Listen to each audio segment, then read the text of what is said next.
नमस्कार, आप देख रहे हैं न्यूज़ एट 10। आपके साथ मैं हूं पराक्रम सिंह शेखावत। बताएंगे आपको आज दिन भर की बड़ी और महत्वपूर्ण खबरें। समाचार की शुरुआत सुर्खियों के साथ। असम दौरे के दूसरे दिन प्रधानमंत्री आज कालियाबोर में कांजीरंगा एलिवेटेड कॉरिडोर परियोजना का करेंगे शिलान्यास। 2 नई अमृत भारत एक्सप्रेस ट्रेनों को भी दिखाएंगे हरी झंडी।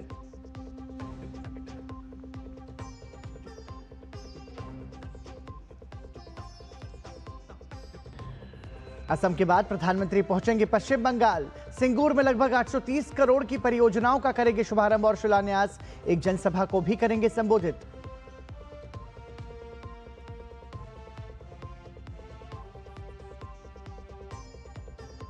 बेलडांगा हिंसा पर सुवेंदु अधिकारी ने राज्यपाल सीवी आनंद बोस को पत्र लिख दखल देने की मांग।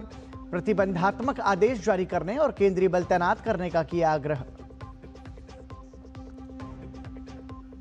अब ग्रीन लेन को लेकर ट्रंप का टैरिफ अटैक। 8 यूरोपीय देशों पर 10% टैक्स का ऐलान। फैसले से नेटो में पड़ सकती है दरार।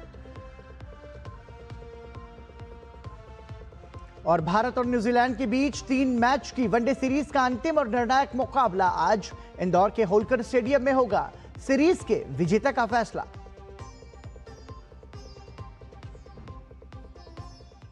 और सुर्खियों के बाद न्यूज़ एट 10 में खबरों पर नजर डालते हैं विस्तार से। प्रधानमंत्री नरेंद्र मोदी के असम दौरे का आज दूसरा दिन है। इस दौरान वो कांजीरंगा एलिवेटेड कॉरिडोर परियोजना का भूमि पूजन करेंगे, जिसकी लागत 6,950 करोड़ रुपए से अधिक है। ये परियोजना 86 किलोमीटर लंबी एक पर्यावरण अनुकूल राष्ट्रीय राजमार्ग परियोजना है, जिसे खासतौर पर यातायात और वन्यजीव संरक्षण को ध्यान में रखकर तैयार किया गया है। इस परियोजना में 35 किलोमीटर लंबा एलिवेटेड वन्यजीव गलियारा शामिल है, जो कांजीरंगा राष्ट्रीय उद्यान से होकर गुजरेगा। इससे जंगली जानवरों की सुरक्षित आवाजाही सुनिश्चित होगी। इसके अलावा 21 किलोमीटर का नया बाईपास बनाया जाएगा और राष्ट्रीय राजमार्ग 715 के 30 किलोमीटर हिस्से को 2 लेन से बढ़ाकर 4 लेन किया जाएगा। ये सड़क नागांव, कार्बी आंगलोंग और गोलाघाट जिलों से होकर गुजरेगी, जिससे ऊपरी असम, खासकर डिब्रूगढ़ और तिनसुकिया की कनेक्टिविटी बेहतर होगी। परियोजना के तहत जाखलबंधा और बोकाखाट में बाईपास बनने से शहरों में ट्रैफिक कम होगा और लोगों की रोजमर्रा की यात्रा आसान होगी। इसके अलावा प्रधानमंत्री गुवाहाटी, रोहतक और डिब्रूगढ़ लखनऊ अमृत भारत एक्सप्रेस ट्रेनों को भी हरी झंडी दिखाएंगे। और असम के नागांव से हमारे साथ जुड़ रहे हैं हमारे सहयोगी अमरेंद्र गुप्ता। अमरेंद्र, प्रधानमंत्री नरेंद्र मोदी का असम दौरा अपने आप में महत्वपूर्ण है। विकास की मुख्य धारा से जोड़ने की कोशिशें लगातार जारी हैं। इन सब के बीच में प्रधानमंत्री का असम दौरा के क्या मायने हैं? देखिए पराक्रम, इंफ्रास्ट्रक्चर, कल्चरल और कनेक्टिविटी के साथ प्रधानमंत्री का ये 2 दिवसीय पूर्वोत्तर का दौरा विकास को केंद्र पर रखकर माना जा सकता है। पहले दिन जहां आपने देखा कि आसाम के गुवाहाटी में बागुरुम्बा नृत्य के जरिए जहां एक भारत श्रेष्ठ भारत का मैसेज प्रधानमंत्री ने दिया और एक बड़ी संख्या में 10,000 स्कूली बच्चों ने पूरे आसाम के 23 जिले के 81 विधानसभा क्षेत्रों के बच्चों का प्रतिनिधित्व रहा। और इसके अलावा जहां जहां बोडो जनजाति है, चाहे वो नेपाल हो, वहां के बच्चों का भी रहा। तो एक बड़ा मैसेज। और आज प्रधानमंत्री नरेंद्र मोदी का दूसरा दिन बेहद ही महत्वपूर्ण दिन माना जा सकता है, जब काजीरंगा एलिवेटेड कॉरिडोर परियोजना का प्रधानमंत्री भूमि पूजन करेंगे। मैं उसी स्थल पर हूं, नौगांव के। ये जगह नौगांव का कालीबोर है, जहां पर 6,950 करोड़ से अधिक का कई प्रोजेक्ट हैं, जिसको पीएम भूमि पूजन करेंगे और जनता के साथ संवाद करेंगे, जनता को मैसेज देंगे। और बड़ी संख्या में इस समय कार्यक्रम स्थल पर लोगों का हुजूम सा आ गया है। लोग नारे लगाते हुए प्रधानमंत्री नरेंद्र मोदी जिंदाबाद, हेमंता विश्व शर्मा जिंदाबाद के नारे लगाते हुए वो लोग सभा स्थल पर आ रहे हैं। और मैं आपको बता दूं कि इसी स्थल से प्रधानमंत्री नरेंद्र मोदी 2 नई अमृत भारत एक्सप्रेस को भी हरी झंडी दिखाएंगे।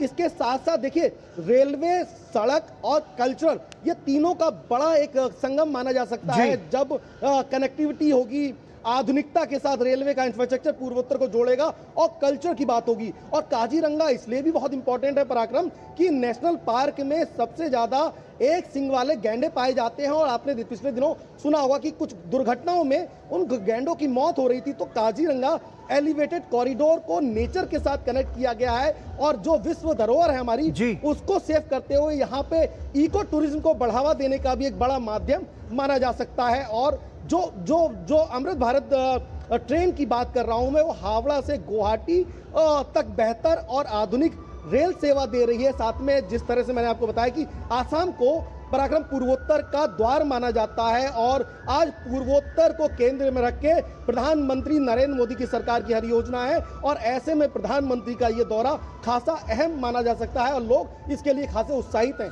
अमरेंद्र, इसके साथ साथ हम देखें कि लुक ईस्ट पॉलिसी से एक्ट ईस्ट, मतलब उस पर काम करने की लगातार कोशिशें और इन सब के बीच में जैसे कि उन्हें किसी तरह की कोई परेशानी ना हो, उसके बाद कनेक्टिविटी के लिहाज से अमृत भारत ट्रेन की सौगात भी दी जा रही है। तो ये कह सकते हैं हम कि वो दिन ढल गए जब ये कहा जाता था कि पूर्वोत्तर से दिल्ली बहुत ज्यादा दूर है और प्रधानमंत्री कह रहे हैं कि मेरा दिल बसता है नॉर्थ ईस्ट में।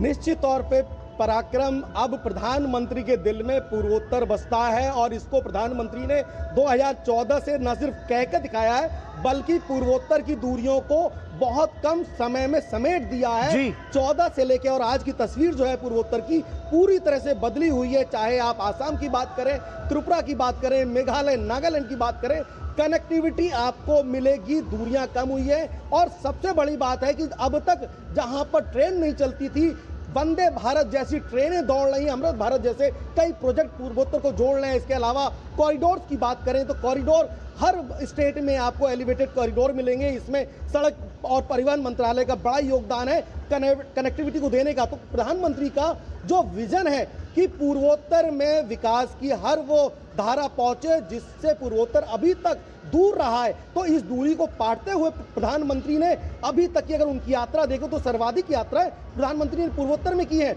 अपने विजन में हर बार प्रधानमंत्री ने उसको दिखाने का प्रयास किया है और जब वो आते हैं पूर्वोत्तर में चाहे किसी भी स्टेट में तो वहां के लोगों से संवाद करते हैं। जो एक अपनापन, जो अपनत्व प्रधानमंत्री का दिखता है वो बताता है कि उनका विजन बहुत क्लियर है। और आज भी प्रधानमंत्री नरेंद्र मोदी जो है कलियाबोर, नागांव के कलियाबोर की सभा से कई मैसेज देने वाले हैं। वो बताने वाले हैं कि पूर्वोत्तर में कितना विकास होना है और आगे भी विकास की बयार किस तरह की बहने वाली है। तो ये बड़ी योजनाओं के साथ आज प्रधानमंत्री का दौरा एक ऐतिहासिक दौरा माना जा सकता है। तो पूर्वोत्तर को विकास के मुख्य धारा में लाना यही प्रयास है और इसके जरिए अब पूर्वोत्तर के लोगों का जो जीवन है वो आसान निश्चित रूप से होगा। बहुत बहुत धन्यवाद अमरेंद्र गुप्ता इस तमाम जानकारी के लिए। और इसी के साथ यहाँ रुक रहे हैं एक छोटे से ब्रेक के लिए। आप बने रहिए दूरदर्शन न्यूज के साथ।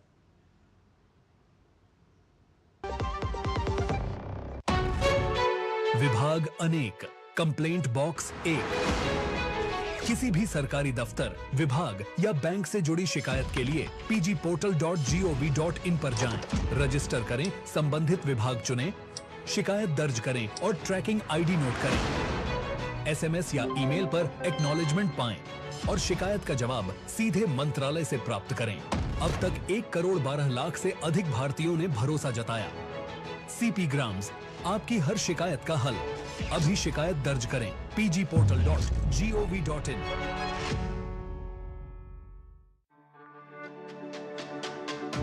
मेरी पसंद, मेरी पसंद,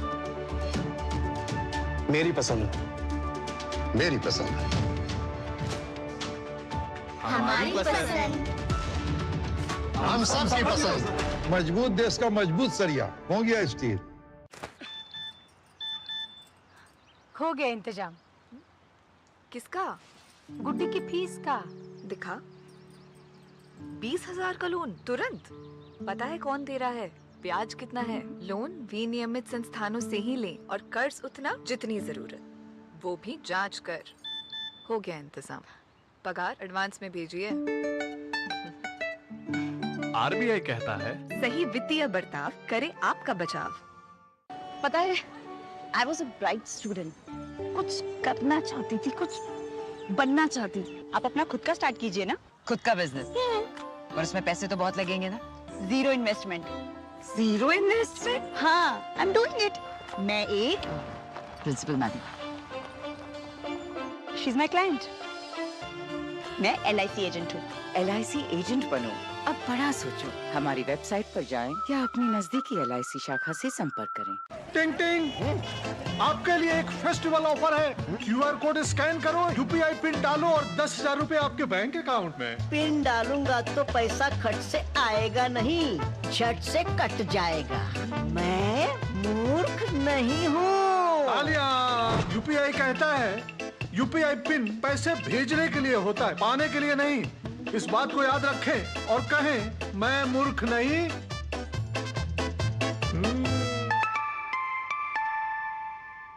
जाइए, आप भी किसी का टेस्ट लीजिए। ब्रेक के बाद एक बार फिर आपका स्वागत। आप देख रहे हैं न्यूज़ एट 10। प्रधानमंत्री आज असम के बाद फिर से पश्चिम बंगाल जाएंगे। प्रधानमंत्री यहां हुगली जिले के सिंगूर में लगभग 830 करोड़ की परियोजनाओं का शुभारंभ और शिलान्यास करेंगे। प्रधानमंत्री कई बड़ी रेल परियोजनाओं का भी शुभारंभ करेंगे। इसके साथ ही प्रधानमंत्री 3 अमृत भारत एक्सप्रेस ट्रेनों को हरी झंडी दिखाकर रवाना करेंगे। प्रधानमंत्री के दौरे को लेकर स्थानीय लोगों में जबरदस्त उत्साह है।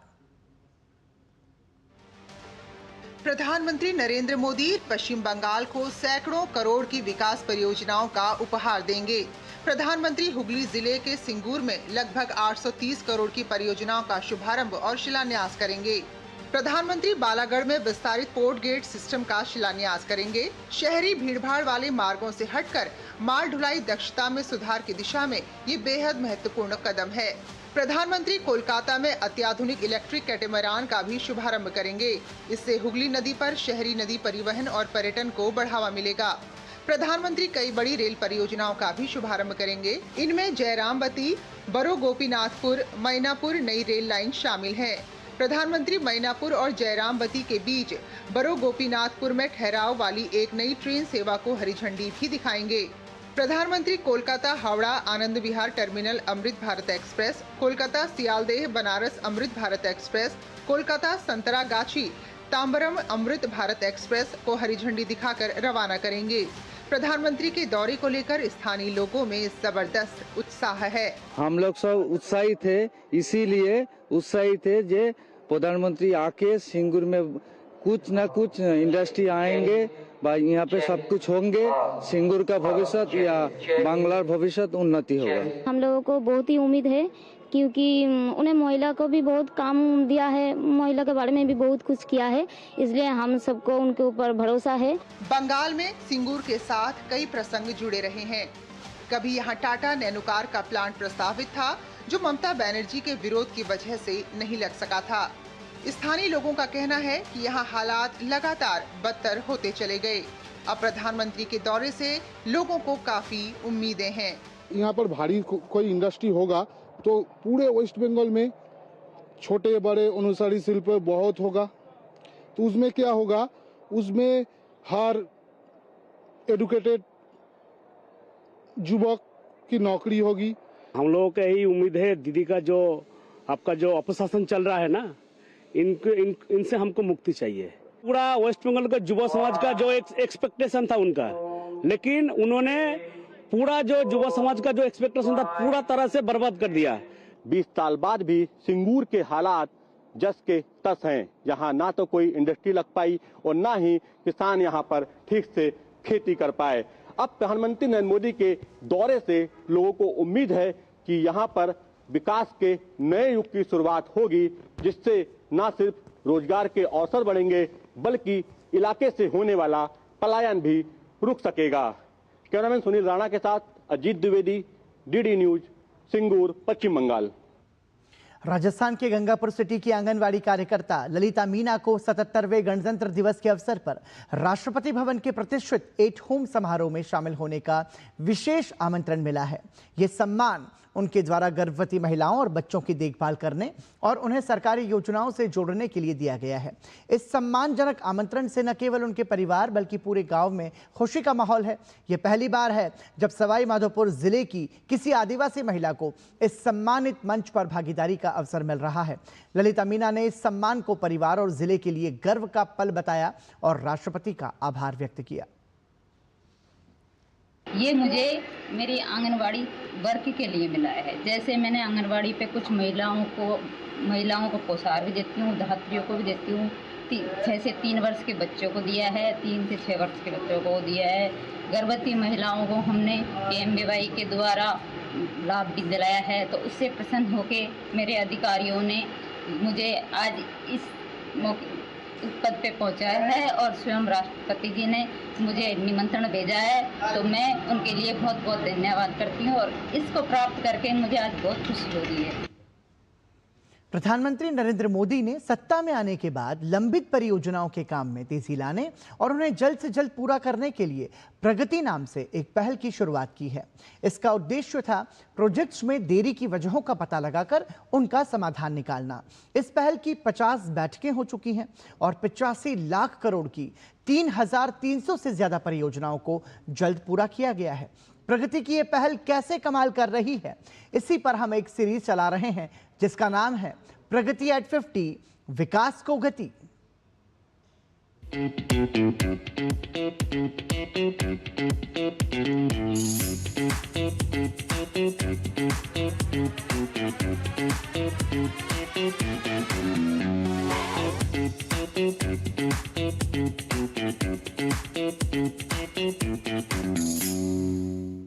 प्रधानमंत्री नरेंद्र मोदी के नेतृत्व में प्रगति प्लेटफॉर्म ने छत्तीसगढ़ के रायपुर कोडेबोध 4 लेन कॉरिडोर परियोजना को गति दी। भूमि हस्तांतरण जैसी चुनौतियों के बावजूद इस परियोजना ने क्षेत्रीय विकास, व्यापार और कृषि को सशक्त किया। साथ ही यात्रा समय में 50% की कमी और बेहतर कनेक्टिविटी प्रदान की। देखिए हमारी एक खास रिपोर्ट। प्रधानमंत्री नरेंद्र मोदी के नेतृत्व में प्रगति यानी proactive governance and timely implementation ने सरकारों के बीच बेहतर संवाद और नियमित समीक्षा के जरिए देश भर में बुनियादी परियोजनाओं की गति बढ़ाई है। छत्तीसगढ़ में इसका एक बेहतरीन उदाहरण है NH30 का रायपुर कोडेबोध 4 लेन कॉरिडोर। पहले जाम और दुर्घटनाओं के लिए बदनाम ये मार्ग अब एक आधुनिक 4 लेन हाईवे के रूप में उभरकर क्षेत्रीय विकास की धुरी बन गया है। 33 किलोमीटर लंबे इस कॉरिडोर को 2 लेन से 4 लेन डिवाइडेड हाईवे में बदला गया, जिससे रायपुर, धमतरी और आसपास के क्षेत्रों के बीच संपर्क बेहतर हुआ। सितंबर 2016 में 987 करोड़ 88 लाख की लागत से स्वीकृत इस परियोजना ने कृषि, व्यापार और पर्यटन क्षेत्रों में एक नई जान फूंक दी है। जहां पर से NH निकलता है उसके आसपास के क्षेत्र का विकास अपने आप होना शुरू हो जाता है। वहाँ की चाहे लैंड हो, चाहे वहाँ के व्यवसाय हो, उनको एक कनेक्टिविटी मिल जाती है और लोगों को एक दिशा मिलती है। तो निसंदेह रूप से ये राजमार्ग उस दिशा में एक मील का पत्थर होगा। परियोजना के दौरान कई चुनौतियां सामने आई, जिसमें सबसे बड़ी चुनौती भूमि हस्तांतरण की थी। हालांकि फरवरी 2023 में प्रधानमंत्री मोदी की अध्यक्षता में प्रगति समीक्षा बैठक ने ऐसी तमाम समस्याओं का शीघ्र समाधान निकाला, जिससे निर्माण कार्य में तेजी आई और परियोजना 20 जून 2023 को जनता के लिए खोल दी गई। प्रधानमंत्री जी द्वारा PMG मीटिंग के थ्रू ढेर सारी जो इनकी समस्याएं थी स्थल पे, जैसे लैंड एक्विजिशन की, फॉरेस्ट क्लियरेंस की, यूटिलिटी शिफ्टिंग की, इसको रेगुलर मॉनिटरिंग के थ्रू जल्द से जल्द इसको हम लोग इसको को रिजोल्व कर लिए। इससे जो है जो हमारी परियोजना समय से मतलब टाइम पे कंप्लीट हो गई। रायपुर कोडेबोध 4 लेन कॉरिडोर ने 45 से 50 लाख लोगों को सीधे लाभ पहुंचाया है। यात्रा समय में लगभग 50% की कमी आई है और औसत वाहन गति में 30 से 40% की बढ़ोतरी हुई है। इससे न केवल ईंधन और परिचालन लागत में बचत हुई, बल्कि क्षेत्रीय व्यापार और कृषि परिवहन को भी मजबूती मिली है। धमतरी, कुरूद और आसपास के क्षेत्रों में बेहतर कनेक्टिविटी से मंडियों और राइस मिलों तक पहुंच आसान हुई, जिससे किसानों और छोटे व्यापारियों को फायदा हुआ। निर्माण के दौरान 3 से 4 हजार रोजगार सृजित हुए। ये परियोजना प्रगति की प्रभावी निगरानी और समन्वय का बेहतरीन उदाहरण है, जहां सरकारी संस्थाएं एकजुट होकर किसी भी समस्या का समाधान करती हैं और समय पर लक्ष्यों को पूरा करती हैं। ये 4 लेन हाईवे सिर्फ एक सड़क नहीं बल्कि एक जीवित मिसाल है कि कैसे सही नेतृत्व और निरंतर प्रयास से बड़ी अवसंरचना परियोजनाएं सफलता की ऊंचाइयों तक पहुंच सकती हैं।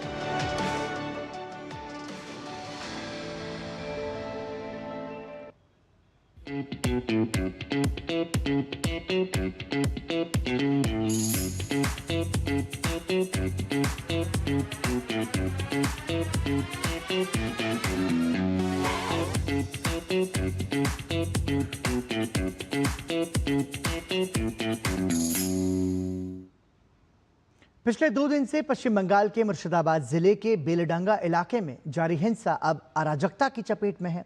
एक प्रवासी मजदूर की मौत के बाद जारी हिंसा के बीच भाजपा नेता और राज्य में नेता प्रतिपक्ष सुवेंदु अधिकारी ने पश्चिम बंगाल के राज्यपाल डॉक्टर सीवी आनंद बोस को एक पत्र लिखा है। इसमें उन्होंने निषेधाज्ञा लागू करने और केंद्रीय अर्धसैनिक बलों की तैनाती की मांग को लेकर अपील की है ताकि शांति बहाल हो और लोगों की जानमाल की रक्षा की जा सके। साथ ही भाजपा नेता सुवेंदु अधिकारी ने आरोप लगाया कि पिछले 48 घंटों में हिंदू परिवारों के घरों, दुकानों और धार्मिक स्थलों को निशाना बनाया गया है, जिसके कारण इलाके में भय का माहौल है। उन्होंने ममता बनर्जी सरकार पर गंभीर सवाल उठाते हुए कहा कि हालात बिगड़ने के बावजूद बीएनएस की धारा 163 के तहत लागू नहीं की गई, जिसके कारण हालात और बेकाबू हो गए। पिछले साल मुर्शिदाबाद में हुई हिंसा को याद करते हुए सुवेंदु अधिकारी ने कहा कि उस दौरान जाने भी गई थी। ये कोई अचानक हुआ आक्रोश नहीं है, बल्कि ये सीएए विरोधी और वक्फ संशोधन अधिनियम विरोधी प्रदर्शनों के दौरान मुर्शिदाबाद में हुई भयावह हिंसा की सोची समझी पुनरावृत्ति है, जहां हरगोबिंदा और चंदन दास जैसे निर्दोष हिंदुओं को सुनियोजित तरीके से निशाना बनाया गया। हिंदुओं के घर और आजीविका राख में तब्दील हो गए, जबकि राज्य तंत्र ने आंखें मूंद ली। इसलिए इस बार चुप नहीं बैठा जा सकता। बांग्लादेश में अल्पसंख्यकों पर अत्याचार लगातार जारी हैं। देश में बढ़ रही हिंसा, अराजकता और भेदभाव रोकने की मांग को लेकर अल्पसंख्यक समुदाय के लोगों ने राजधानी ढाका स्थित राष्ट्रीय प्रेस क्लब के सामने रैली निकाली।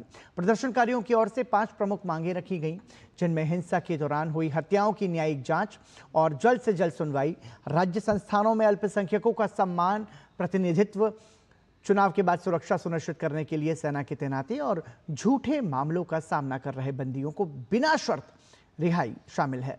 ये विरोध रैली बांग्लादेश अल्पसंख्यक वकील एकता गठबंधन द्वारा आयोजित की गई, जिसमें वरिष्ठ वकील, अल्पसंख्यक नेता और कई संगठनों के प्रतिनिधि शामिल रहे। अमेरिकी राष्ट्रपति डोनाल्ड ट्रंप ने ग्रीनलैंड कब्जाने की अपनी जिद को ट्रेड वॉर में बदल दिया है। उन्होंने ग्रीनलैंड पर अमेरिकी नियंत्रण का विरोध कर रहे 8 यूरोपीय देशों पर 10% टैरिफ लगाने की घोषणा कर दी है। ट्रंप की यह धमकी नाटो सहयोगियों के बीच दशकों पुराने संबंधों में अविश्वास की खाई को चौड़ा कर सकती है। ट्रंप ने सोशल मीडिया पोस्ट में लिखा कि Denmark, Norway, Sweden, France, Germany, Britain, Netherlands और फिनलैंड से अमेरिका आने वाले सामान पर 1 फरवरी से 10% इंपोर्ट टैक्स लागू होगा। इतना ही नहीं, उन्होंने अल्टीमेटम दे दिया कि अगर 1 जून तक ग्रीनलैंड की पूर्ण और संपूर्ण खरीद पर कोई समझौता नहीं हुआ तो इस टैरिफ को बढ़ाकर 25% कर दिया जाएगा। ट्रंप का मानना है कि इन देशों ने ग्रीनलैंड के मामले में दखल देकर अमेरिका के हितों को चोट पहुंचाई है। और अब बात खेल की कर लेते हैं। भारत और न्यूजीलैंड के बीच 3 मैच की वनडे सीरीज का तीसरा और निर्णायक मुकाबला आज इंदौर के होलकर स्टेडियम में खेला जाएगा। भारतीय टीम सीरीज के दूसरे मैच में राजकोट में हारने के बाद घर में अपनी बादशाहत वापस पाने के इरादे से उतरेगी। ब्लैक कैप्स ने पिछले मैच में शानदार जीत दर्ज की थी, जिससे तीसरे मुकाबले में दोनों टीमें बराबर पर हैं और जो भी टीम आज का मुकाबला जीतेगी सीरीज उसके नाम हो जाएगी। और इसी के साथ न्यूज़ 10 में अभी के लिए इतना ही। हमें और हमारी पूरी टीम को दीजिए अनुमति। नमस्कार।